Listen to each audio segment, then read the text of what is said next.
Good evening students. हम लोग पिछले क्लास में पढ़े थे, सेट्स पढ़ रहे थे ना। कोई डाउट किसी का? नहीं, ठीक। आप लोग अच्छा, आप लोग एक चीज देखे थे, ऐप में ऑलरेडी असाइनमेंट सेक्शन में डाला हुआ है बुक, और उसमें आरडी शर्मा का वो सेट चैप्टर है कंप्लीट। ठीक है, आप उसमें से क्वेश्चन बनाएं। अगर जब तक आप बुक नहीं खरीदेंगे तब तक उसको यूज कर लीजिएगा। चलिए आगे बढ़ते हैं। देखिए, सेट में पिछले क्लास में डिस्कशन हो रहा था सबसेट्स का।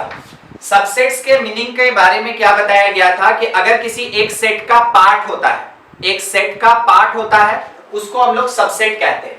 मीनिंग क्या आपको ये बताया गया था कि एक सेट ए है, मान लीजिए 1 2 3 4 और 5 इसका एलिमेंट्स। अगर बाय द वे कोई दूसरा सेट बी है, समथिंग आप ऐसे समझे, इसके अंदर 2 4 5 है, तीन एलिमेंट, तो ये कहना बिल्कुल ट्रू होगा कि each and every element of set B lies या प्रेजेंट इन सेट ए। आप एक बार चेक करें ये स्टेटमेंट ट्रू है कि नहीं।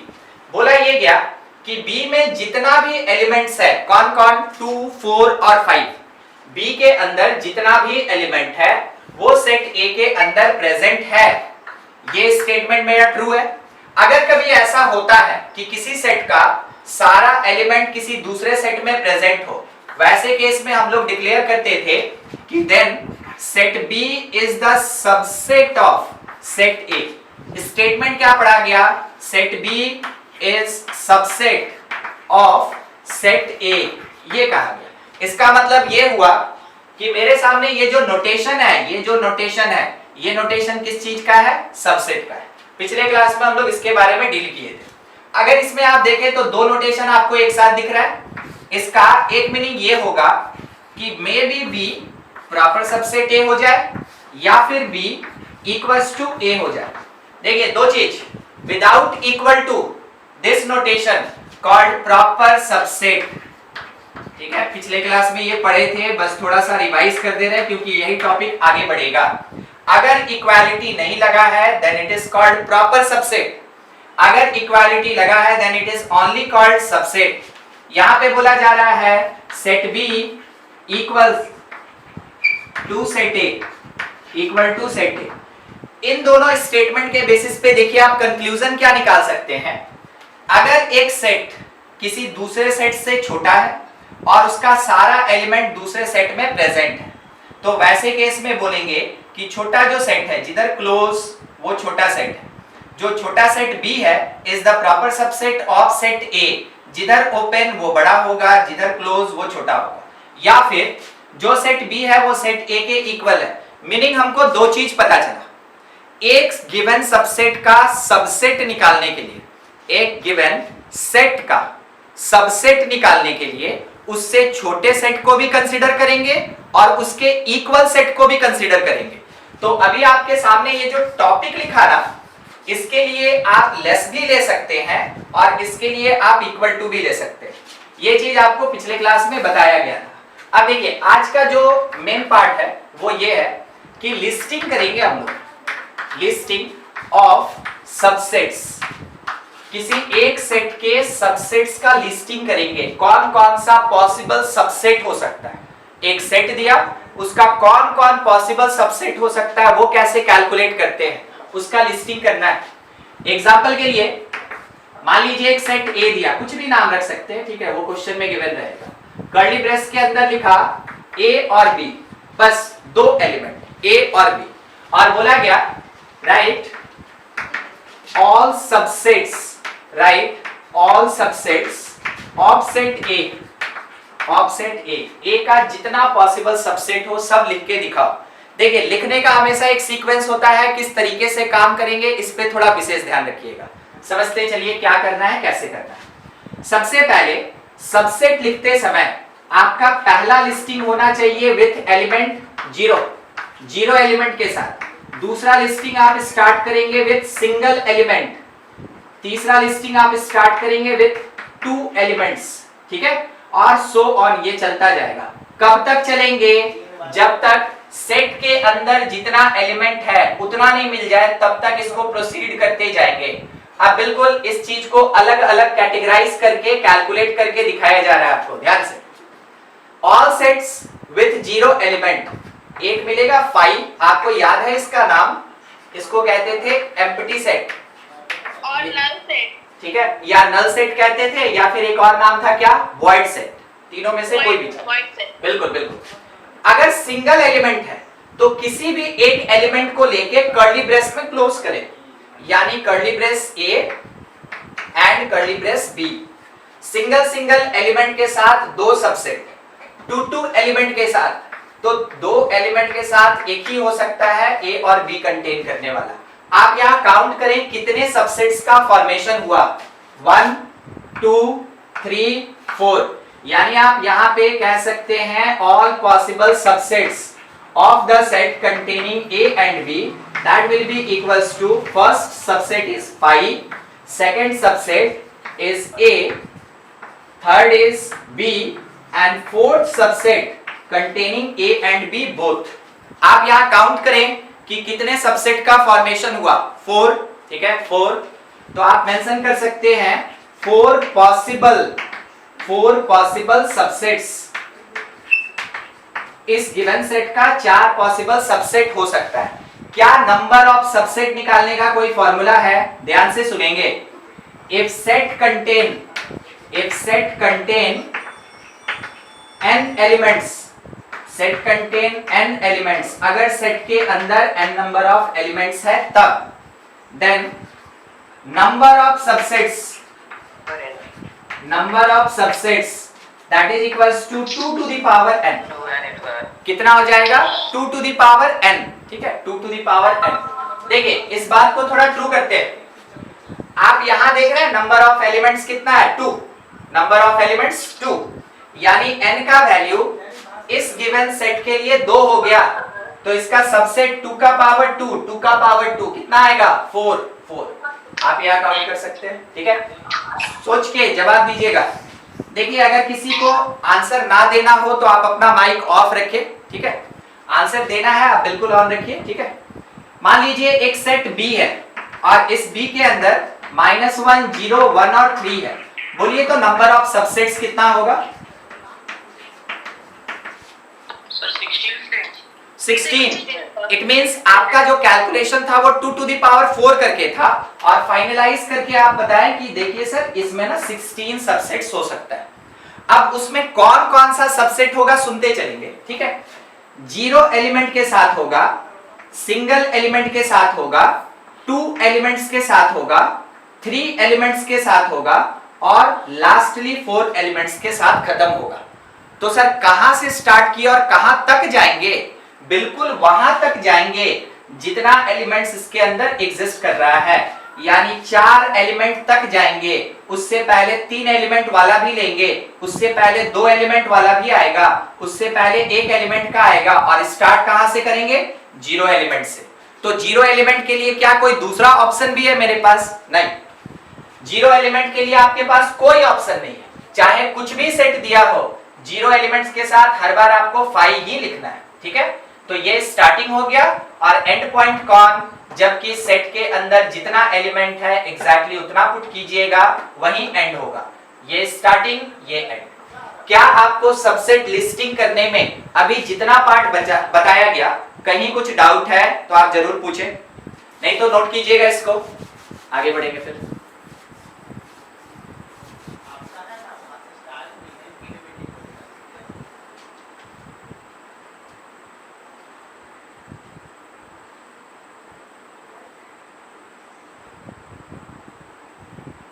चलिए एक ये था, एक एग्जांपल, थोड़ा और ऐसा ही क्वेश्चन लिया जाए।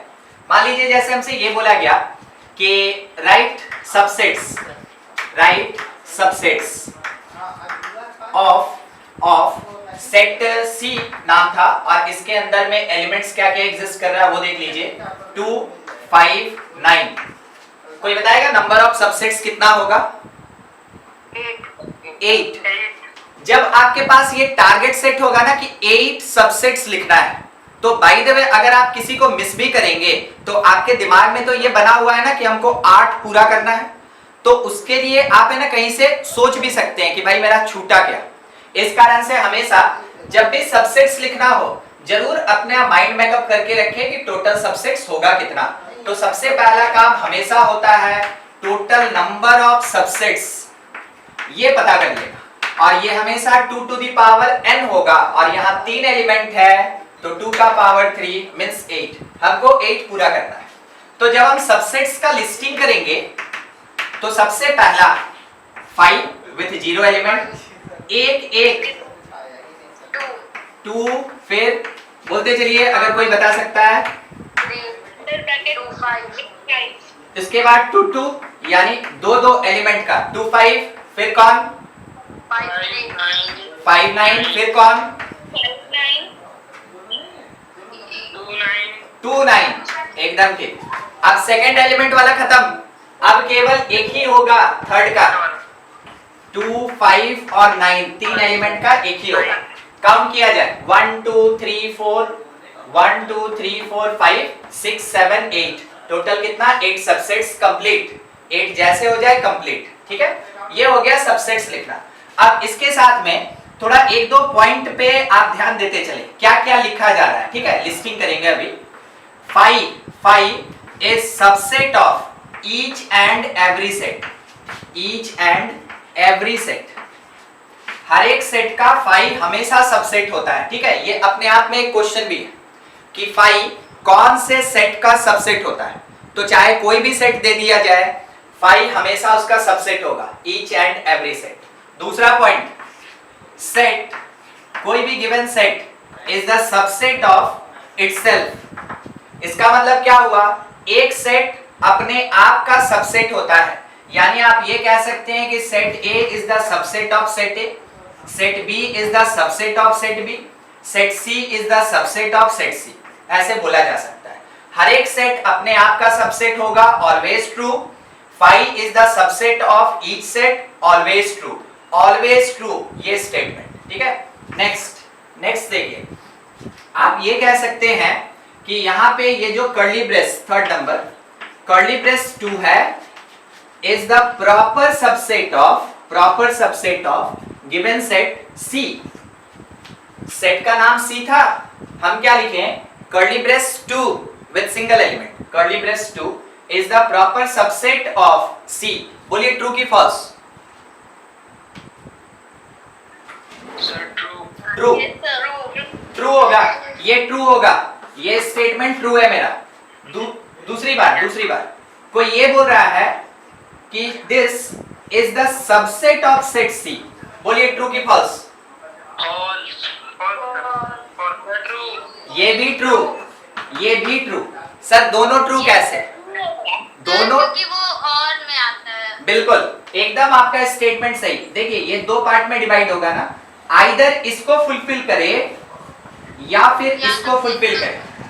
इन दोनों में से किसी एक को भी अगर फुलफिल किया, इन दोनों में से किसी एक को भी फुलफिल किया, स्टेटमेंट ट्रू हो जाएगा। तो ये भी ट्रू है, ये भी ट्रू है, ठीक है, ये दोनों ट्रू है, ठीक, ध्यान रखिएगा। क्वेश्चन में जैसा पूछा जाए आप उसके अकॉर्डिंग आंसर देंगे। अभी तो मेरा काम है कि हम आपको पूरा डिस्कस करके बताएं कि कौन कौन सा पॉसिबल स्टेटमेंट हो सकता है, मगर आप भी समझ रहे हैं कि आपके एग्जामिनेशन में जनरल तौर पे इन दोनों में से कोई एक रहेगा। तो बाय द वे आपके दिमाग में चल रहा है कि नहीं, सर तो बोले थे छोटा होगा तो प्रॉपर सबसेट लिखना, अगर ये छोटा हो गया तो हम सबसेट कैसे लिख सकते हैं, तो उस टाइम में आपका मिस्टेक हो जाएगा। तो इस बात को थोड़ा दिमाग में बिठा के रखिएगा। सेट अगर छोटा है तो वो सबसेट भी हो सकता है, सेट अगर छोटा है वो प्रॉपर सबसेट भी हो सकता है, ठीक है। नेक्स्ट, फिर से एक बार ऐसा ही कुछ 4th नंबर में हम ये लिखना चाहेंगे कि set 2 5 9 is the proper subset of set 2 5 9, बोलिए ट्रू की फॉल्स। ये फॉल्स हो गया क्योंकि ये दोनों इक्वल है, क्योंकि ये दोनों इक्वल है, यहाँ पे इक्वालिटी है ही नहीं। ये बोल रहा है कि लेफ्ट वाला छोटा और राइट वाला बड़ा, सामने है, कंपेयर कर लेंगे कहाँ छोटा और बड़ा है, दोनों तो बराबर है। इस कारण से स्टेटमेंट कैसा, ठीक है। अगर बाय द वे ये लिखा बोलिए ट्रू की फॉल्स? ये ट्रू, ये फुलफिल नहीं किया है ना, प्रॉपर सबसेट फुलफिल नहीं किया, मगर हमको क्या मतलब, उसका दो वे होता है, उसके पास टू वेज है, अगर टू में से कोई एक सिंगल सा वे भी फुलफिल कर जाए, एक सिंगल सा रिलेशन भी फुलफिल कर जाए, देन इट इज ट्रू। तो मेरे पास एक इक्वालिटी जो है वो तो फुलफिल कर रहा है, तो एक भी कंडीशन अगर fulfil then statement is true. आपको इस चीज पे ध्यान रखना। नेक्स्ट फिफ्थ नंबर, किसी से क्वेश्चन कैसा है वो देखिए, लिखा है 9 is belongs to the set 2 5 9। अभी रुक जाइए, फिर लिखा है 9 belongs to 2 5 9, फिर लिखा है curly brace 9 is the subset of 2 5 9। इस 9 पे हम तीन स्टेटमेंट बना दिए, अब सोच के बोलते चलिए ट्रू की फॉल्स? ये फॉल्स, ये फॉल्स, ये फॉल्स और ये ट्रू। देखिए फर्स्ट आपसे पूछ के सेकंड हम क्यों तुरंत आंसर दे दिए, उस बात को समझिएगा। 9 एक एलिमेंट है, वर्ड थोड़ा समझिएगा। 9 एक एलिमेंट है इसलिए वो बिलोंग करेगा, 9 एक एलिमेंट है इसलिए वो बिलोंग करेगा, मगर कर्ली ब्रेस 9 कोई एलिमेंट नहीं है, ये तो एक सबसेट है, और सबसेट कभी भी बिलोंग नहीं करता है, ये हमेशा क्या होता है, ऐसे सबसेट बन के रहेगा। ये स्टेटमेंट ट्रू है। आपके लिए बस हम ये बोलना चाहेंगे, एक बार इसको कंपेयर करके देखिए, डिफरेंस आपको पता चल जाएगा कि क्यों ये फॉल्स हुआ और क्यों ये ट्रू हो गया। ठीक है, हाँ बोलिए सर। जैसे हम लोग 2 और 5 को मिला के एक सबसेट बना दिए, तो ऐसे ही सर हम लोग 5 और 2 को मिला के क्यों नहीं बना सकते हैं सर? पिछला क्लास किए थे। 5 एम्प्टी सेट होता है। नहीं वो उनका हाँ आपका दूसरा का पिछला क्लास नहीं किए थे क्या सानू? किए थे सर, लेकिन हमको ये समझ में नहीं आया सर कि 5 और 2 एम्प्टी सेट, लेकिन उसको हम लोग सबसेट्स में ले रहे हैं और उसको भी हम लोग 2 को भी ले रहे हैं सबसेट्स में, तो दोनों को मिला क्यों नहीं सकते? पहले एक चीज, आप 5 का बात कर रहे हैं कि 5 का बात कर रहे हैं? बोलिए फर्स्ट सेकंड। सर 5 ठीक। देखिए आप ये कहना चाह रहे हैं कि सर ऐसे ले लीजिए, ये भी तो एक सबसेट होगा, यही बोलना था ना? Yes sir. हाँ ठीक है, सुनिए देखिए अगर कभी ऐसा बोला जाए तो थोड़ा सोच के देखिएगा क्या कह रहे हैं यहाँ पे। क्या 9 एलिमेंट है इस सेट का? हाँ हाँ, 5 भी एलिमेंट है, 5 एलिमेंट है, 2 भी एलिमेंट है। क्या 5 आपको इस सेट के अंदर दिख रहा है? नहीं नहीं है। अब उस बात को एक बार फिर से समझिएगा, अगर कोई सेट होता है, कोई सेट होता है, वो बिलोंग नहीं करता है, स्टेटमेंट फॉल्स, वो हमेशा एलिमेंट नहीं होता है। ठीक है, सेट कभी एलिमेंट नहीं होता है, मगर वही चीज सबसेट होता है। तो 5 कोई एलिमेंट नहीं है, 5 कौन है? सबसेट है।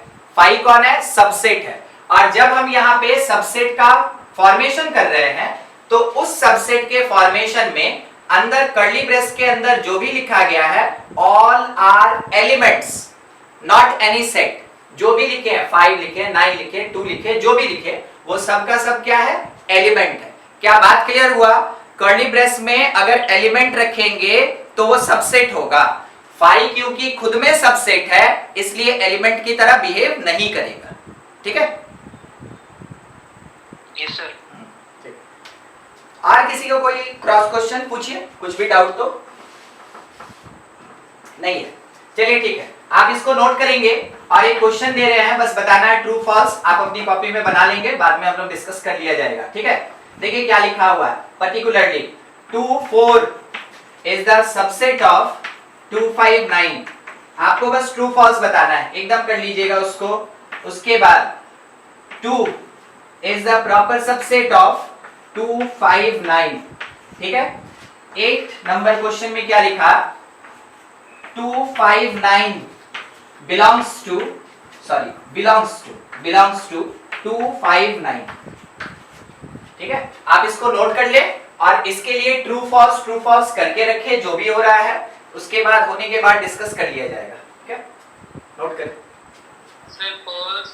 और आंसर आ भी गया, फर्स्ट वाला क्या?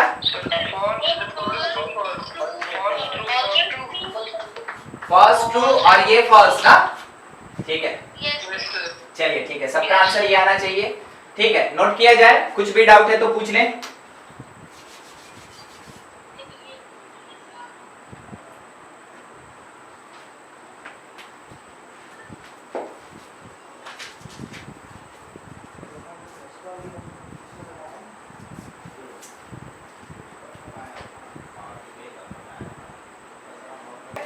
देखिए नेक्स्ट टाइप में डिस्कस कर रहे हैं, कॉल्ड पावर सेट। नाम है पावर सेट। बस इसके नाम के साथ ये क्या होता है उस मीनिंग को याद रखेंगे, आपका क्वेश्चन आराम से बनेगा। पावर सेट क्या है? It is set of all subsets of given set. देखिए क्या बोला, थोड़ा पीछे से है ना, पढ़ते चलते हैं। एक सेट दिया, उस सेट का सबसेट्स कैलकुलेट किए, उन सबसेट्स का जो सेट होगा, फिर से एक बार, एक सेट प्रोवाइडेड है, उस गिवन सेट का सारा सबसेट कैलकुलेट किया गया, उन सबसेट्स का जो सेट होगा is called power set.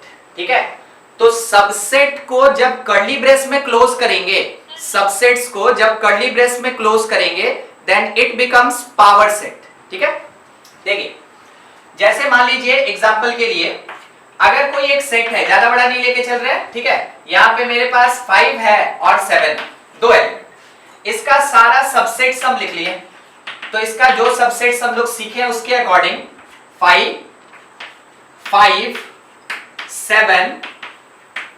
And 7, ये बन गया सबसेट्स।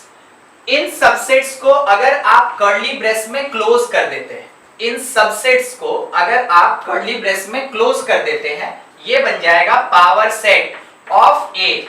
पी ए का मतलब क्या? It is the power set of given set A, A का पावर सेट। ठीक है, अंदर क्या लिखेंगे? 5 लिखेंगे, कर्ली ब्रेस में 5 लिखेंगे, कर्ली ब्रेस में 7 लिखेंगे और कर्ली ब्रेस में 5 और 7 लिखेंगे। ठीक है, इस चीज को ध्यान में रखिएगा। कोई भी एक गिवन सेट है, सबसे पहला स्टेप होता है उसका सबसेट लिखना। जैसे सबसेट का लिस्टिंग कंप्लीट हो गया, उसको कर्ली ब्रेस में क्लोज करके एक सेट बनाया जाएगा। उन सबसेट्स का जो सेट होगा, सबसेट्स का जो सेट होगा is called power set of given set. यानी इसका नाम अगर हम बोलें तो ये है क्या? It is the power set of set A. इसको पढ़ते ऐसे ही, power set of set A, यानी कि सेट का सबसेट का set called power set. Clear है ये चीज? अब आपसे एक चीज पूछना चाहते हैं, नंबर ऑफ एलिमेंट्स। देखिएगा, number of elements in power set, that is equals to 2 to the power n when n is equals to number of elements in given set। देखिए इतना लंबा हम लिखे ना, आपको डिसाइड करना है ट्रू की फॉल्स। ट्रू। ठीक है, अभी हम लोग किस चीज पे डिस्कशन कर रहे थे? अभी किस चीज पे डिस्कशन कर रहे थे? अगर किसी सेट के अंदर 2 एलिमेंट है तो उसका सबसेट 2 to the power 2 होगा। अगर किसी सेट के अंदर n एलिमेंट्स है, उसका subset 2 to the power n होगा। जितना नंबर ऑफ सबसेट कैलकुलेट होगा, एग्जैक्टली पावर सेट के अंदर उतना ही एलिमेंट प्रेजेंट होगा। इट मींस हम लोग ये कह सकते हैं कि किसी भी पावर सेट के अंदर एलिमेंट का कैलकुलेशन करना हो, that will be equals to the number of subsets of given set. बिल्कुल इस चीज को लेके चले। आपके लिए क्वेश्चन है, सोच के बताइएगा। एक सेट ए है, ठीक है, एक सेट ए है, एलिमेंट है 2 4 9। बोला गया number of element in power set of A, बताइए क्या होगा? 8, यानी 2 to the power 3 मींस 8। अब इसी में क्वेश्चन एक्सटेंडेड है, ध्यान से। Number of subsets of power set of A, बोलिए अब क्या आंसर देंगे आप? सोच लीजिए, ठीक है, रिलेट करके देखिए, आंसर आ जाएगा। होता है तो पावर सेट के अंदर एलिमेंट 8 है। अगर इस सेट के अंदर एलिमेंट 8 है तो उसका सबसेट निकालने का मतलब 2 to the power number of element यानी 2 टू द पावर 8 आगे चल के जो बन जाए ये अपना आंसर होगा। ये किसके बराबर होता है 256। यानी कि कितना सबसेट पॉसिबल हो पाएगा इस पावर सेट का 256 सबसेट्स हो सकता है। इस कारण से हम लोग इसको लिस्टिंग तो नहीं करेंगे मगर आपको प्रोसेस समझना है। एक प्रोसेस था, अब इसके लिए हम एक फॉर्मूला दे दे रहे हैं आपको। इफ सेट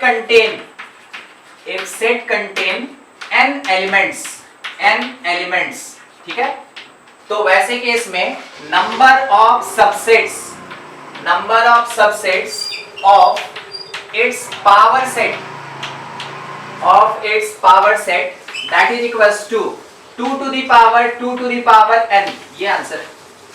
कितना 2 to the power n। Sir क्या हम इसको 4 का पावर n नहीं लिख सकते? अरे छोड़िए वो सब, ठीक है, सिंपल इतना सा 2 का पावर कितना 2 to the power n। अब इस कॉन्सेप्ट को थोड़ा समझाते हैं इसके बेसिस में, ठीक है। देखिएगा हम क्या लिखे 2 का पावर 2 और इसका पावर 3। देखते चलिए क्या हो रहा है। सबसे पहले a का सबसेट 2 का पावर 3 होगा। देखिए ना यहाँ a लिखे थे ना कहीं, ये a, ये रहा, हाँ a 249 कितना एलिमेंट 3, तो वो 2 का पावर 3 हो गया। Is the number of subset, जितना राउंड किए उतना ही देखिए, is the number of subset of a। अब ये एलिमेंट हो गया, ये नंबर ऑफ एलिमेंट्स हो गया, नंबर ऑफ एलिमेंट्स किसका of power set of a। और जब इसको 2 के पावर में बिठा दिए हम लोग तो वैसे केस में निकल गया number of subset of power set of a। आप कॉन्सेप्ट समझे कैसे ये फॉर्मूला लिखा गया? बिल्कुल उसी कॉन्सेप्ट पे आपको जनरल करके ये प्रोवाइड कर दिया गया कि 2 टू द पावर n होगा, ठीक है। इस चीज को थोड़ा ध्यान में रख के बताइएगा। Number of subsets of power set of b, जबकि ये गिवन है कि b जो है इसके अंदर है 0, -1 और 1। आंसर बोलिए। 2 टू द पावर 8। क्या किसी को दिक्कत है इसको समझने में? No sir. नहीं, ठीक है, आप इसको नोट कर लें, फिर अगले पॉइंट पे आगे बढ़ा जाए। पावर सेट बस इतना ही है, इस चीज का ध्यान रखिएगा, यही पावर सेट होता है। और थोड़ा प्रैक्टिस के लिए आप एक पावर सेट बना भी लेंगे। B कोई सेट है जिसके अंदर एलिमेंट है 251। इसका पावर सेट क्या क्या होगा, पावर सेट के अंदर क्या क्या होगा, इसका लिस्टिंग कर लीजिए, उसके बाद एक बार आंसर मैच कर लेंगे, ठीक है। इसको बना लीजिएगा। 5 2 5 1 2 5 5 1 2 1 2 5 1। ठीक, सही, 6 5 एकदम ठीक। 5 2 5 5 1 1 2 5 2 5 5 1 5 1 2 1 1 2 या 2 1, हाँ ठीक है। और लास्टली 2 5 1 2 5 1 और कर्ली ब्रेस क्लोज। ये हो जाएगा आपका आंसर, ठीक है। कंप्लीट कीजिए, ध्यान रखिएगा। अभी आप जो आंसर दिए ना, इससे अभी क्वेश्चन फिर पूछेंगे उसी पे, और जो क्वेश्चन बन सकता है जैसा आपके बुक में प्रेजेंट होता है, जैसा एग्जामिनेशन में आता है, वो अभी फिर से उस पर डिस्कशन होगा लास्ट वाले क्वेश्चन पे। नोट करके कंप्लीट कीजिए, हो जाएगा तो बता दीजिए। स्टेटमेंट आपको केवल बताना है ट्रू की फॉल्स, ठीक है, ज्यादा कुछ नहीं। लिखा गया 5, ठीक है, 5 belongs to power set of, नाम क्या है, B। बोलिए ट्रू की फॉल्स। Sir true. ये ट्रू हो गया, ठीक है, ये ट्रू है एकदम से। देखिए इस बार ध्यान दीजिएगा, सानू आप भी थोड़ा ध्यान से। यहां पे 5 क्योंकि कर्ली ब्रेस के अंदर लिखा है, यहां पे 5 कर्ली ब्रेस के अंदर लिखा है, तो ऑब्वियस सी बात है इस 5 को इसका हम लोग एलिमेंट बोलेंगे, इस 5 को इसका एलिमेंट बोलेंगे। इस कारण से नोटेशन क्या यूज हुआ, बिलोंग्स टू। दूसरा, किसी को भी अगर किसी क्वेश्चन में मान लेते हैं जैसे 2-4 आदमी क्या आंसर दे देते हैं और जो नहीं दे पाते हैं, अगर आपको डाउटफुल है तो आप एकदम बोलेंगे कि सर ये कैसे हुआ, थोड़ा डिस्क्राइब कर दीजिए, ठीक है, बिल्कुल उस पर चर्चा किया जाएगा। देखिए अब क्या लिखा, कर्ली ब्रेस के अंदर 5 और it belongs to power set of B. बोलिए सही की गलत? ये फॉल्स हो गया, ये फॉल्स हो गया। तो ट्रू कब हो सकता है, ट्रू कब हो सकता है, ट्रू कब होगा, जब इसको ऐसे प्रॉपर, हाँ प्रॉपर या फिर सबसेट, प्रॉपर या फिर सबसेट, तब जाके ये स्टेटमेंट ट्रू हो जाएगा एकदम ठीक। थर्ड नंबर देखिएगा, curly brace 2 5 is the subset of power set of B, true की फॉल्स? ट्रू ट्रू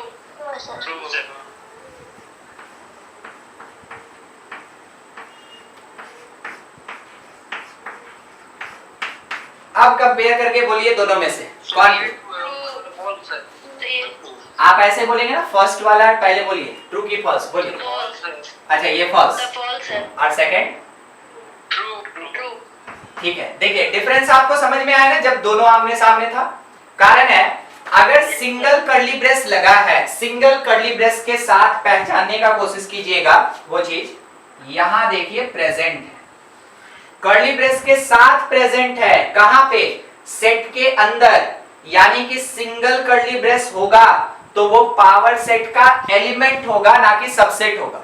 अगर सिंगल कर्ली ब्रेस होता है, सिंगल कर्ली ब्रेस, तो ये हमेशा एलिमेंट होता है, ना कि ये कभी सबसेट होगा। मगर यहां क्या डिफरेंस, यहां डिफरेंस है कि पहले से इतनी दूर तक एलिमेंट था, कर्ली ब्रेस को लेके एलिमेंट था, बाहर से एक और कर्ली ब्रेस लगा दिए, देन इट बिकम्स सेट, और उस समय ये पावर सेट के कौन से रिलेशन को फुलफिल कर रहा है, after application of second curly brace it becomes subset of the power set of B. उस समय ये क्या बन जाएगा, इसका सबसेट। देखिए मान लीजिए जैसे ये ऐसे रहता, अब बोलिए तो ट्रू की फॉल्स? अब ट्रू, अब ये ट्रू हो जाएगा। इसलिए ये सामने लिखा है ना, जब तक कंपेयर नहीं कीजिएगा पता नहीं चलेगा। हमको सारा एलिमेंट लिखने का क्या जरूरत, हम एक एलिमेंट से आपको समझा सकते हैं, मगर जब दोनों आमने सामने होगा तो डिफरेंस पता चलेगा। सिंगल कर्ली ब्रेस एलिमेंट तो बिलोंग्स टू, दो कर्ली ब्रेस तो सबसेट, इस कारण से सबसेट का नोटेशन देख लीजिए इन दोनों को क्या क्या लिखा है, ठीक है, क्लियर हो गया होगा इतना बात। नेक्स्ट पे थोड़ा आगे बढ़ा जाए, next part equivalent set.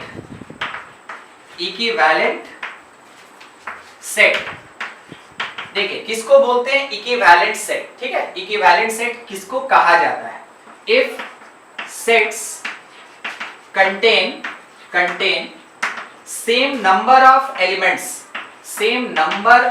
elements, अगर उसके अंदर सेम नंबर ऑफ एलिमेंट्स है तो उस टाइम में उसको इक्विवेलेंट सेट कहेंगे। क्या यहां पे हम कुछ भी एलिमेंट के बारे में बोले या एलिमेंट के काउंटिंग के बारे में बोले? एलिमेंट के बारे में नहीं, एलिमेंट के काउंटिंग के बारे में, नंबर ऑफ एलिमेंट, ठीक है, एलिमेंट के काउंटिंग के बारे में बोला गया कि वो सेम होना चाहिए, उसका काउंटिंग सेम होना चाहिए। एलिमेंट में भी सेम भी हो सकता है, डिफरेंट भी हो सकता है, ठीक है, इसलिए पूछ लिए ना, क्योंकि अगर रिक्वायरमेंट होता तो एक लाइन बढ़ाते, नहीं तो छोड़ देते, ठीक है।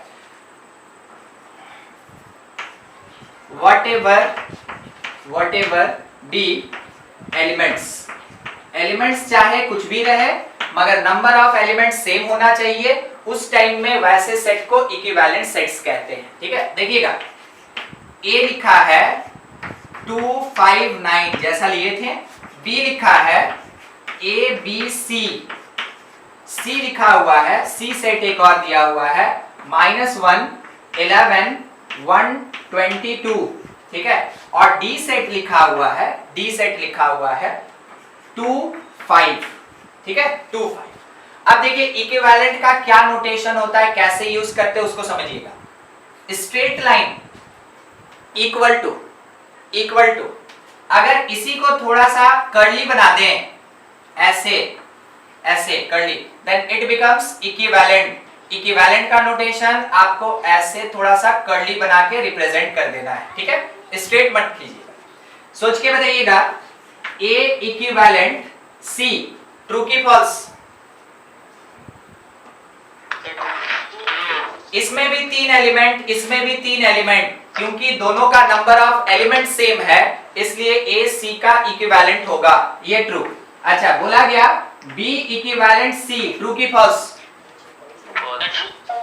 वो भी ट्रू। बी के अंदर 1 2 3, बी के अंदर 3 एलिमेंट और सी के अंदर भी 3 एलिमेंट। अगर सेम नंबर ऑफ एलिमेंट है then it is called equivalent set. ये भी ट्रू, ये भी ट्रू, ये भी ट्रू। अगर कोई बोले कि देखो C इक्विवेलेंट D, बोलिए ट्रू की फॉल्स?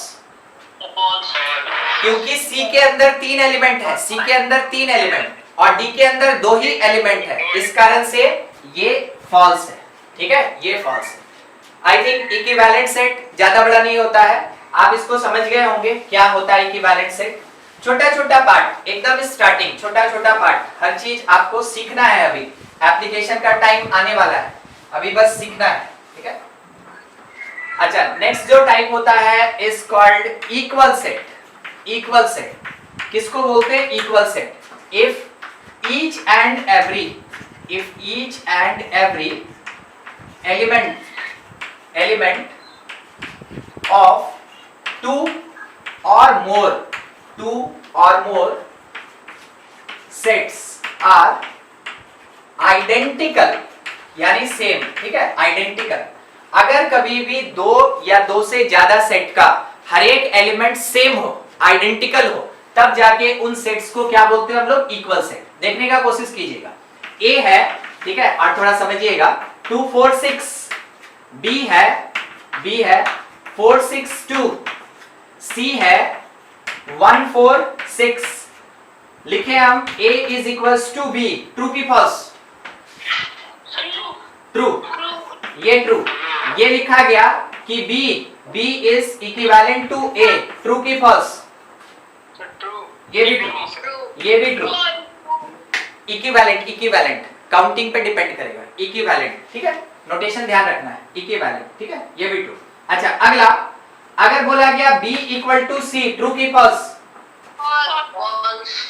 फॉल्स, क्योंकि एक एलिमेंट ऐसा निकला जो कि इसके बराबर नहीं है। यहाँ 1 लिखा है, यहाँ 2 लिखा है, एक एलिमेंट के कारण ये दोनों इक्वल नहीं है। अगले स्टेटमेंट में B is equivalent to C, true की फॉल्स? क्योंकि इक्विवेलेंट को काउंटिंग से मतलब है, B के पास भी 3 एलिमेंट, C के पास भी 3 एलिमेंट, भाई हम उसको बोलेंगे इक्विवेलेंट, ये स्टेटमेंट मेरा ट्रू हो जाएगा, ठीक है। इक्विवेलेंट और इक्वल दोनों में बस थोड़ा सा डिफरेंस होता है, आप ध्यान रखिएगा। एक डिक्लेरेशन है, every equal set are equivalent. बोलिए सही लिखे कि गलत?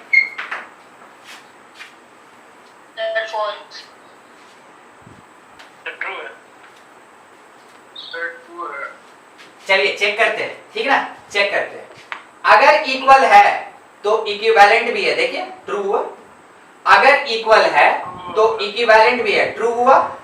अगर इक्विवेलेंट है, कोई जरूरी नहीं है कि इक्वल होगा, देख रहे? तो अगर कभी भी 2 इक्वल सेट वो हमेशा इक्विवेलेंट होगा ही होगा, ठीक है। जब कभी भी इक्वल सेट्स होगा वो हमेशा इक्विवेलेंट होता ही होता है, ध्यान रखेंगे, नोट कीजिए इसको। नेक्स्ट टॉपिक पे बढ़े। छोटा छोटा पार्ट, सबसेट थोड़ा बड़ा था, डिस्कशन हुआ उसका उतना, अब ये सब बस आइडेंटिफाई कर लेना और कुछ नहीं।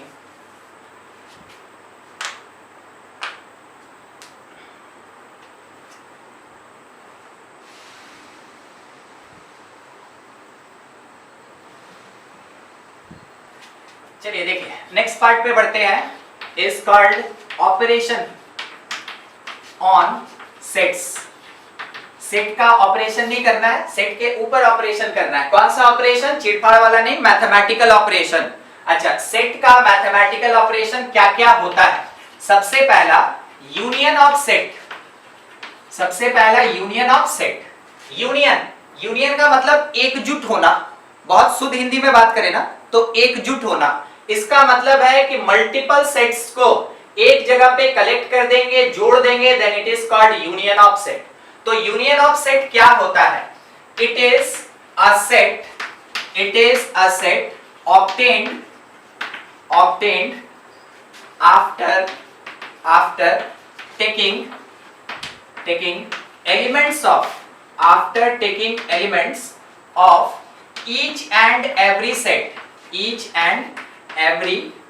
set, ठीक है? किसके साथ? विदाउट रिपीटेशन, यानी कि एलिमेंट्स का रिपीटेशन नहीं करना है, ठीक है? जो बात बोला गया वो आप एक बार पढ़ लें, तब तक यहाँ पे देखा जाए कि हाँ कैसे यूज करेंगे। मान लीजिए कोई एक सेट दिया, ठीक है, 0 1 9, एक सेट बी दिया 2 4, ठीक है? अब मेरे क्वेश्चन में क्या बोला? ए यूनियन बी निकालो। हम पूछे यूनियन का कोई नोटेशन भी है क्या? तो ए यूनियन बी, ये यू के जैसा लिखा ना, it is the notation for union. Union का ये नोटेशन है, इसको पढ़ेंगे set A union set B. अब इसमें क्या क्या आएगा? तो बोला गया कि हर एक सेट के हर एक एलिमेंट को उठाइए, तो ले लिए 0 1 9 2 और 4। किसी एलिमेंट का रिपीटेशन नहीं होना चाहिए, हो गया, ठीक है, मेरा काम हो गया, ये हो गया A union B. It is the answer for A union B. दूसरी बार मान लीजिए सेट,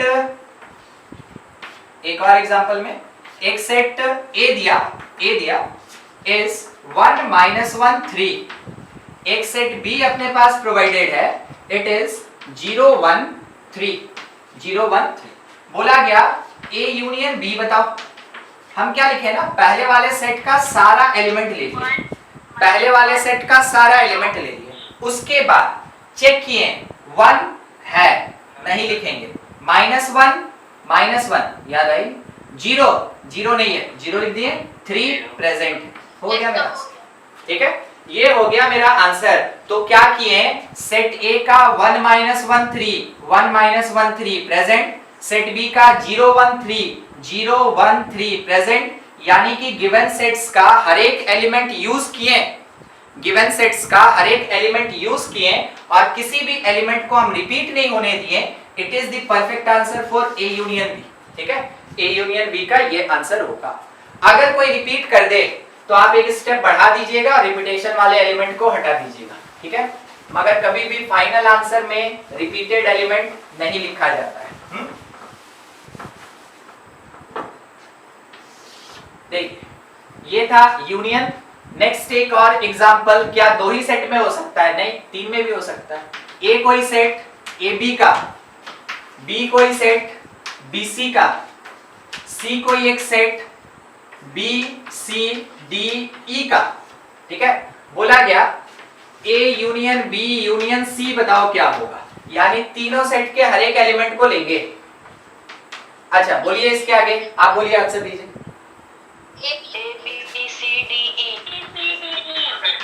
बस ये हो जाएगा, ए से लेके ई तक हो जाएगा, किसी भी एलिमेंट का रिपीटेशन नहीं करेंगे। तो कितने भी सेट का यूनियन पूछा जा सकता है, सबके लिए आपको बस इसी स्टेटमेंट को ध्यान में रखना है कि जितने भी सेट का यूनियन हो रहा है उन सारे सेट के हर एक एलिमेंट को यूज करें और किसी भी एलिमेंट का रिपीटेशन ना करें, ठीक है? ये union. Second, intersection of sets. इसका क्या मतलब होता है? It is a set contain common elements of given sets। जितना भी सेट दिया उनके बीच जो एलिमेंट कॉमन है उसको एक जगह कलेक्ट करके सेट बनाना है, that is called intersection of sets. Intersection का नोटेशन ऐसे उल्टा यू होता है, ठीक है? ये है इंटरसेक्शन का नोटेशन उल्टा यू होता है। यानी कि कोई एक सेट ए 1 5 9, एक सेट बी 0 5 11, ठीक है? 0 5 11, ए इंटरसेक्शन बी देखिए दोनों में कॉमन क्या? 5। सिंगल एलिमेंट 5, ठीक है। दूसरा एक एग्जांपल, ध्यान से एक और एग्जांपल, एक सेट बी एलिमेंट है 0 2 4, एक सेट ए एलिमेंट है 1 3 5। बोलिए ए इंटरसेक्शन बी, कोई एलिमेंट नहीं है, इसका मतलब फाइनल आंसर क्या मिला? 5। जब कभी भी सेट्स के बीच कोई भी कॉमन एलिमेंट ना हो, जब भी सेट्स के बीच कोई भी कॉमन एलिमेंट ना हो, यानी उसका इंटरसेक्शन 5 होता है, तो वैसे केस में जो भी सेट है उसको डिसजॉइंट सेट कहते हैं। Disjoint set. तो डिसजॉइंट सेट का मतलब क्या होता है? उसका इंटरसेक्शन 5 होगा, उन सेट्स के बीच में कोई भी कॉमन एलिमेंट नहीं होगा, ठीक है। नोट कीजिए। कुछ डाउट तो बिल्कुल डिस्कस कीजिए, ठीक है।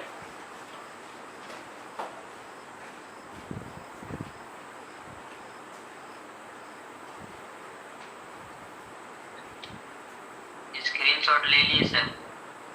देखिए अभी इन दोनों को मिला के एक क्वेश्चन लिया जा रहा है।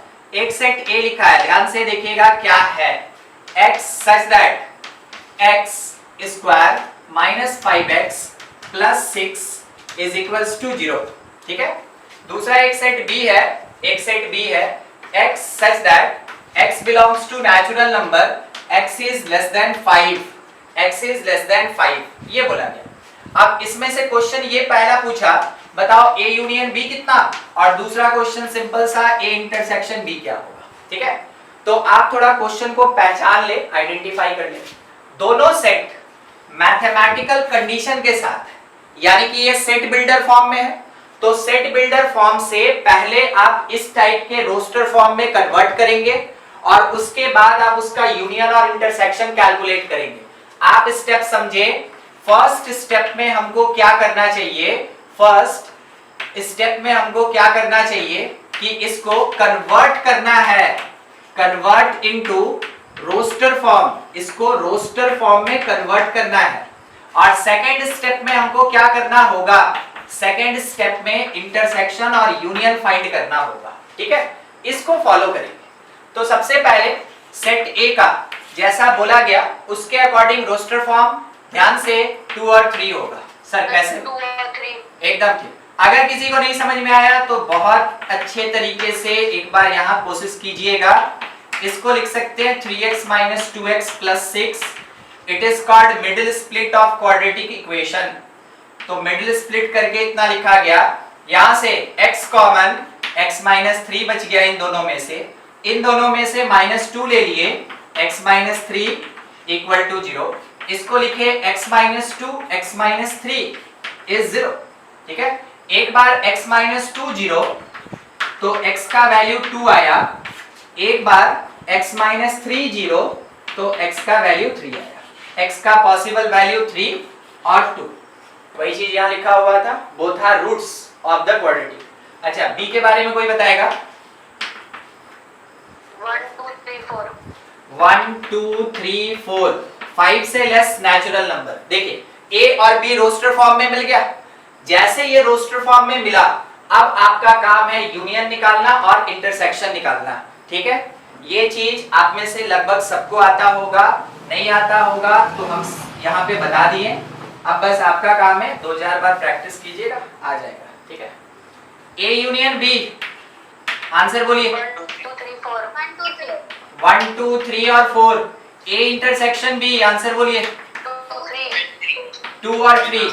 क्या हम यहाँ पे ऐसे लिखें कि अभी अभी मेरे क्वेश्चन का जो आंसर आया उसके according a union b = b, true की फॉल्स? इसको देख के बोलिए। यस सर इसको देखिए, इसके बेसिस पे ट्रू। इसके बेसिस पे देखिए हम क्या लिखना चाहते हैं कि a intersection b = a, true की फॉल्स? ट्रू। ये भी ट्रू, ठीक है। ठीक है, समझना है क्योंकि एक्सटेंडेड पार्ट है और ये रिलेशन मिलता है। Yes sir. अब इन दोनों के लिए ना, इन दोनों का क्यों कारण है, क्या कारण है जिसके कारण बी और ए आया, वो एक ही कारण है, A is the subset of B. Check कीजिए हाँ कि ना। ए का 2 और 3 बी के अंदर प्रेजेंट है। A is the subset of B, A is the subset of B. Subset होने से क्या हुआ, सबसेट होने से यूनियन करने पे बड़ा सेट आंसर मिला, सबसेट होने के कारण इंटरसेक्शन करने पे छोटा सेट आंसर मिला। यानी कि अगर आपको सेट नहीं भी दिया हुआ है मगर ये बताया कि वो एक दूसरे का सबसेट है तो सबसे छोटा ए है, तो इंटरसेक्शन में ए। फिर से एक बार, ठीक ना, अब दोनों को मिक्स करेंगे थोड़ा समझ के। A intersection B union C, बोलिए कैसे सोचेंगे। सबसे पहले ये निकाल लीजिए और उसके साथ इसका इंटरसेक्शन सर ए। ठीक, देखिए हम इसको दो पार्ट में डिवाइड कर रहे हैं, B union C, B union C. सोच के देखिए, बी और सी में से सी बड़ा तो यूनियन का रिजल्ट सी होगा, यानी इन दोनों का आंसर सी। तो लिखेंगे ऐसे ए इंटरसेक्शन सी, ठीक है। अब ए और सी में छोटा कौन, ए। फाइनल आंसर मेरे पास ए आया। देख लीजिए, किसी को भी इन स्टेप्स में दिक्कत है पूछ ले, सेट नहीं देगा रिलेशन के बेसिस पे, अगर पूछा कि इसका आंसर क्या होगा तो बिल्कुल आप सबसेट के तरीके से सोच के इसका आंसर दे सकते हैं। आपको दो मेथड सिखलाए अभी, सेट दिया तो कैसे कैलकुलेट करना, अगर बता दिया कि सेट्स के बीच में कुछ रिलेशन है तो कैसे कैलकुलेट करना। सोच के एक और, A union B intersection C, बोलिए सोच के आंसर कोशिश कीजिए, ट्राई कीजिए, हो जाएगा। सर बी बी होगा सर। बी है, ठीक है। देखते हैं, अगर हम इसका केस ले ले, ठीक है, तो बी इंटरसेक्शन सी। सबसे पहले देखिए बी और सी में छोटा कौन, बी, तो इंटरसेक्शन में हमेशा छोटा वाला सेट जो स्मॉलेस्ट सेट होता है वो आंसर होता है। तो इसी का एक लाइन बढ़ा के इसके जगह पे बी। अब ए और बी में बड़ा कौन, बी, तो जब यूनियन करते हैं तो बड़ा सेट आंसर होता है, फाइनल आंसर बी होगा, ठीक है। इस तरीके से प्रेजेंट हो सकता है। चलिए इसको नोट कीजिए और एक क्वेश्चन आपके लिए आप सॉल्व करेंगे। A is the subset of B is the subset of C is the subset of D। पहला क्वेश्चन आपके पास A intersection B union C intersection D। दूसरा क्वेश्चन आपके पास A union B union C intersection D। तीसरा question है A intersection B intersection C union D। चलो ठीक है, आप आंसर दे दे, ABCD में ही आंसर देना है और नोट भी करते चलेंगे। और ए किसका, फर्स्ट वाले का सर, डी। डी और सर इस तो सेम है सर क्वेश्चन। ये दोनों सेम है, यस सर, डी नहीं, ये इंटरसेक्शन ये यूनियन है। यस सर, सर उसको यूनियन सर, ये होगा सर ए में। ए सर पहला का सी होगा ना, वन में सर ये होगा सर। अभी हमें ना कोई, अभी हम कुछ नहीं सॉल्व किए, आप जो आंसर देंगे हम यहाँ पे लिख देंगे, उसके बाद जब सबका आंसर आ जाएगा तो फिर होगा, फर्स्ट वाले का सी होना चाहिए, ठीक है। एक आंसर सी आया और इसका सर ए होगा सर, वन में ए होगा, वन में ए भी आना चाहिए। अच्छा ए भी आ गया, अब बी छूट रहा, डी होगा सर, इसमें डी और सर अब ए होगा सर, इधर बी में सी होगा, टू में सी होगा, सी होगा और थ्री में ए होगा, थ्री में ए होगा, यही आंसर आ रहा सबका, ठीक है। चलिए चेक कर लेते हैं, डी हो गया सर। हाँ ठीक है, आप चेक कर लेते हैं, ठीक है। आपका जो आंसर आया आप बिल्कुल बता दिए, ठीक है। बस एक बार चेक कर लें और किसी का नहीं हो पाया तो उसका कंप्लीट भी हो जाएगा, ठीक है। देखा जाए कैसे क्या करें, हमेशा राइट साइड से स्टार्ट करेंगे, एलिमेंट्री पार्ट हमेशा राइट में ही होता है। तो C और D का इंटरसेक्शन C होगा, इसका आंसर C मिला, और C और B का यूनियन C होगा, यहां तक C मिला। A और C का इंटरसेक्शन A होगा, ठीक है। पहला। दूसरा, C और D का इंटरसेक्शन छोटा सेट C होगा, B और C का यूनियन C आएगा, A और C का यूनियन C होगा, ठीक है, क्योंकि वो बड़ा सेट है। C यूनियन D बड़ा सेट C आएगा, C, ठीक है। B और C का इंटरसेक्शन B आएगा, ठीक, और B और A का इंटरसेक्शन छोटा सेट A आएगा। ये आपका C यूनियन D तो D होगा ना? कौन सा इसमें पता। इसमें C यूनियन D तो D होगा ना? हाँ, ये C होगा C बड़ा है ना। ओह सॉरी मेरा मिस्टेक, ठीक है। हाँ, C यूनियन D D होगा, एकदम ठीक। और B इंटरसेक्शन D B होगा, ठीक है। अब B और A का इंटरसेक्शन A, बस वही एक मिस्टेक हो गया था बोलने में। हाँ, ठीक है, चलिए इसको नोट कर लिया आप।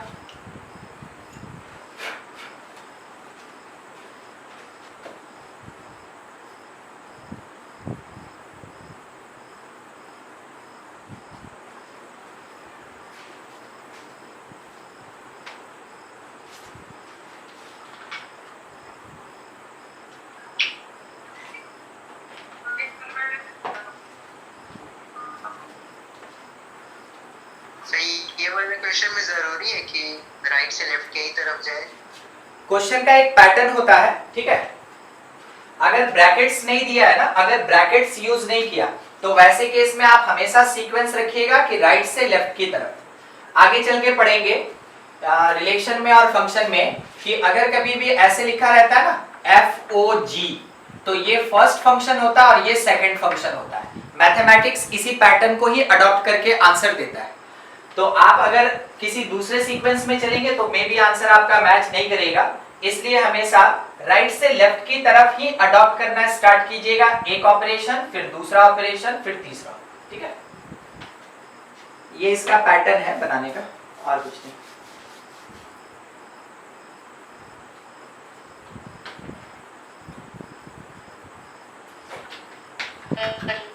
लेफ्ट वाला हो गया? कोई कुछ पूछ भी रहे हैं? Yes sir. हाँ बोलिए विनायक। और इंटरसेक्शन, थर्ड पार्ट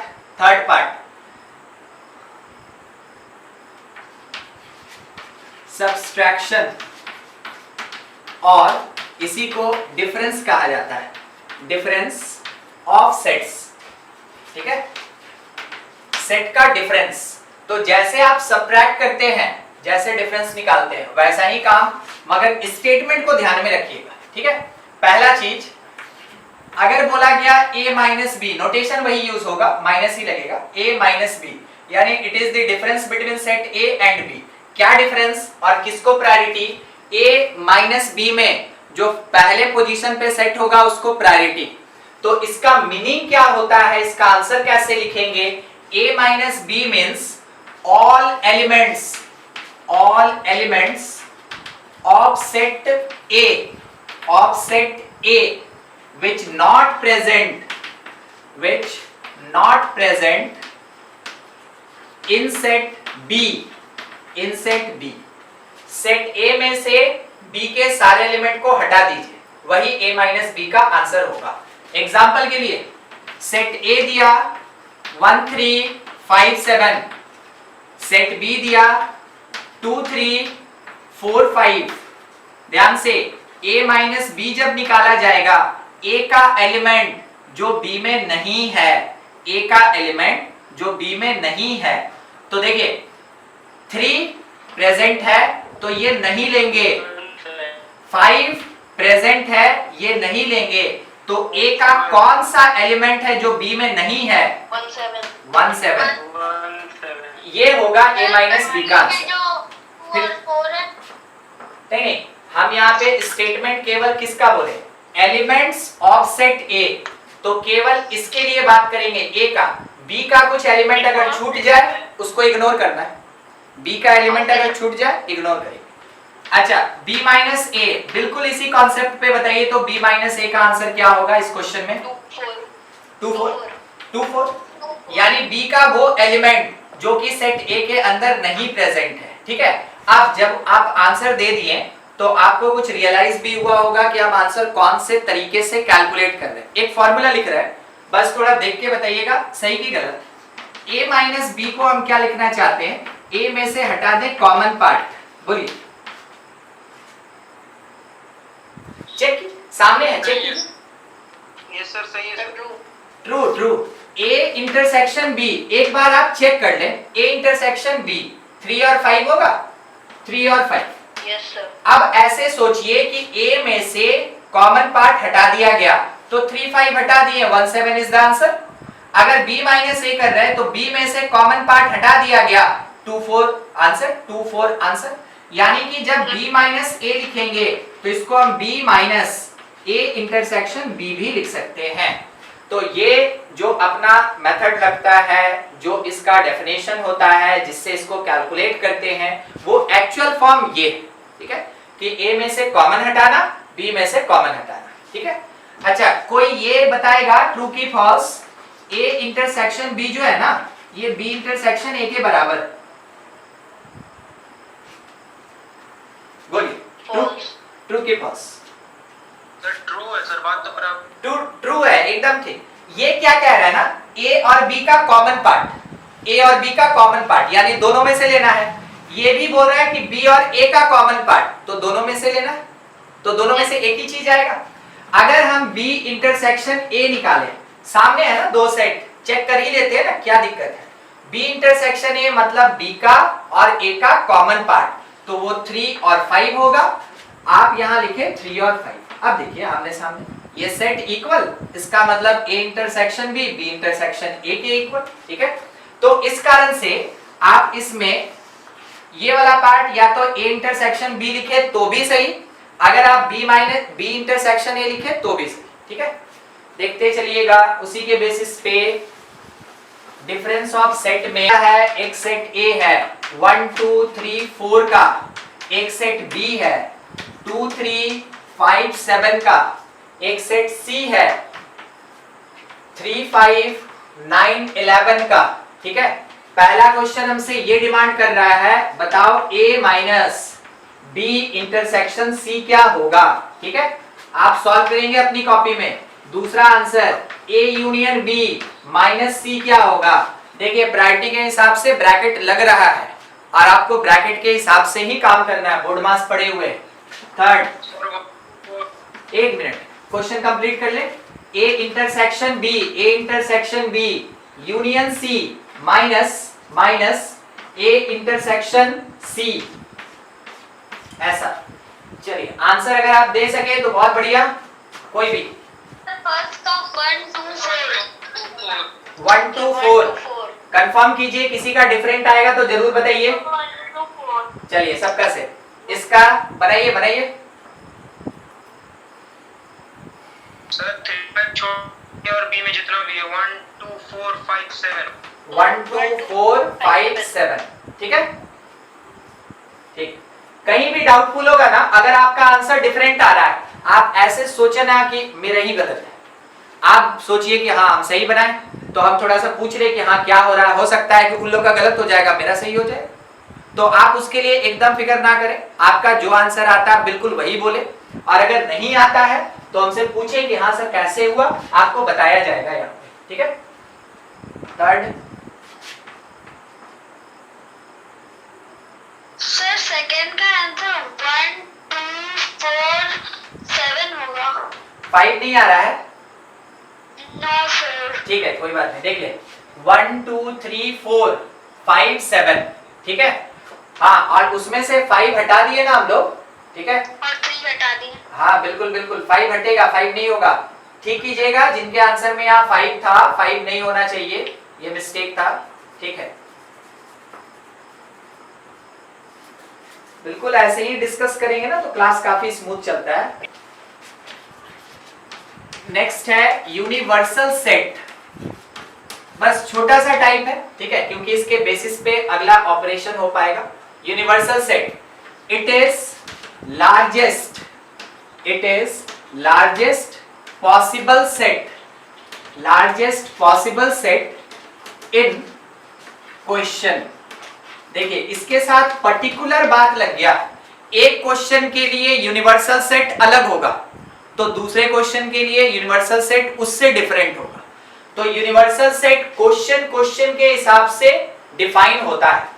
पूरे क्वेश्चन में मान लीजिए जैसे आपको 4 सेट दिया है, पूरे क्वेश्चन में अगर आपको 4 सेट दिया है और इसमें से या तो आप देख के पता लगा लिए और नहीं तो क्वेश्चन में बोला हुआ रहेगा जो सबसे बड़ा सेट होगा उसी को यूनिवर्सल कहा जाता है।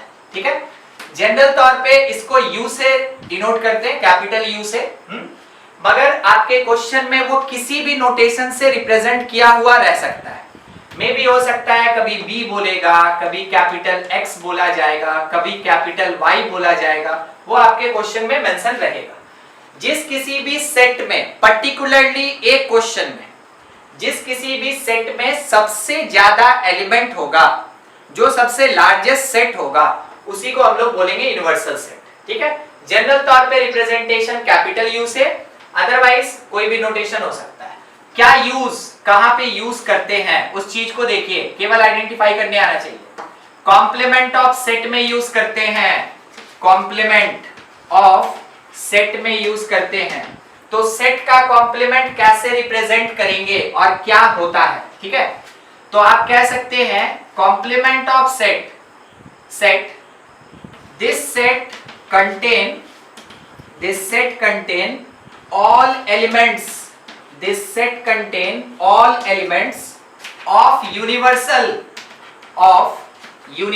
set other than given set। देखिए ये क्या कहना चाहता है उस बात को समझिए। मान लीजिए जैसे एक सेट ए आपके क्वेश्चन में दिया है, ठीक है, एक सेट ए आपके क्वेश्चन में दिया है, समथिंग लाइक 1 2 3। एक यूनिवर्सल सेट आपके क्वेश्चन में दिया है इज 0 1 2 3 4 5। ठीक है, ऐसा। तो आपके क्वेश्चन में एक सेट दिया है, वो गिवन सेट के प्लेस पे पुट होगा, और दूसरा यूनिवर्सल सेट भी आपके क्वेश्चन में दिया है। तो क्या करेंगे, कॉम्प्लीमेंट ऑफ सेट कैसे निकालेंगे? यूनिवर्सल में से ए को सब्ट्रैक्ट करके कॉम्प्लीमेंट ऑफ सेट निकालेंगे। सर क्या ये बात इस स्टेटमेंट में है? ध्यान से देखिए, this set contain all elements of universal set other than given set। यानी यूनिवर्सल का वो एलिमेंट लिखिए जो ए में नहीं है, यूनिवर्सल का वो एलिमेंट लिखिए जो ए में नहीं है, उसको हम लोग बोलेंगे कॉम्प्लीमेंट। और रिप्रेजेंट करते हैं ऐसे, ए के ऊपर छोटा सा सी लिखेंगे, ए कॉम्प्लीमेंट, या फिर ए कॉम्प्लीमेंट ऐसे दिखाएं, या फिर ऐसे डैश लगेगा, नहीं तो बार लगेगा। देखिए नोटेशन ये 3 होता है, ए कॉम्प्लीमेंट का 3 नोटेशन, या तो छोटा सा ऐसे सी लिखा रहेगा पावर के जैसा, या डैश लगा हुआ रहेगा, अदरवाइज उसके ऊपर बार लगा हुआ रहता है। ठीक है, वो पैरेलल लाइन, हॉरिजॉन्टल लाइन, ये तीनों नोटेशन कॉम्प्लीमेंट का है। तो ए का कॉम्प्लीमेंट मतलब यूनिवर्सल माइनस ए। तो सोच के बताइए बी का कॉम्प्लीमेंट मतलब यूनिवर्सल माइनस बी। ठीक है, यूनिवर्सल माइनस बी। मान लीजिए इस क्वेश्चन में बी भी दिया है और वो क्या दिया है 3 5। अब सोच के आंसर देने का बारी, बताइए ए कॉम्प्लीमेंट 0 1 2 4, ए कॉम्प्लीमेंट। ध्यान से देखिए, ए के अंदर 1 प्रेजेंट, 1 नहीं लिखेंगे, 2 और 3 भी प्रेजेंट, 2 और 3 भी नहीं लिखेंगे, तो क्या बचा 0 4 और 5 होगा। हाँ ठीक है, बी कॉम्प्लीमेंट ऐसे ही सोच के बताइए, 0 1 0 4, तो 0 1 2 4, 0 1 2 4, सही, यही ना? ठीक है, अच्छा अब ये मिल गया। थोड़ा सा आपके सामने हम ए सेट को भी लिख दें ताकि आप इसमें कंपेयर कर सके। अब कंपैरिजन करवाना है हमको, 1 2 3, और सेट बी ऑलरेडी यहाँ पे था 3 5। चेक कीजिए, क्या चेक करना बता रहे हैं। जो एलिमेंट कॉम्प्लीमेंट में है, देखिए वो सेट में नहीं होगा, जो एलिमेंट सेट में है वो कॉम्प्लीमेंट में नहीं होगा। चेक कीजिए दोनों में, सही है? यानी कि अगर हम ऐसा बोले कि 0 बिलोंग्स टू ए कॉम्प्लीमेंट, तो हम बोलेंगे 0 not belongs to set A. अगर कोई एलिमेंट गिवन सेट के कॉम्प्लीमेंट में है तो सेट के अंदर नहीं होगा। अगर कोई एलिमेंट सेट के कॉम्प्लीमेंट में है तो वो एलिमेंट उस सेट के अंदर नहीं होगा। और रिवर्स भी ट्रू है। सोच के देखिए, 3 belongs to set B, 3 belongs to set B, तो 3 बिलोंग्स टू कॉम्प्लीमेंट, सही कि गलत? नॉट बिलोंग्स टू, एकदम ठीक है। आपको बस इसी चीज का ध्यान रखना है। तो क्या समरी बनता है? समरी ये बनता है कि if x belongs to the set A, then x does not belongs to its complement। अगर x सेट A का जनरल एलिमेंट है तो x कभी भी उसके कॉम्प्लीमेंट के अंदर प्रेजेंट नहीं होगा। ये हुआ जनरलाइजेशन, ठीक है? नोट किया जाए, ये कॉम्प्लीमेंट ऑफ सेट और यूनिवर्सल सेट खत्म। नोट कीजिए। कुछ दिक्कत, कहीं डाउट पूछिए।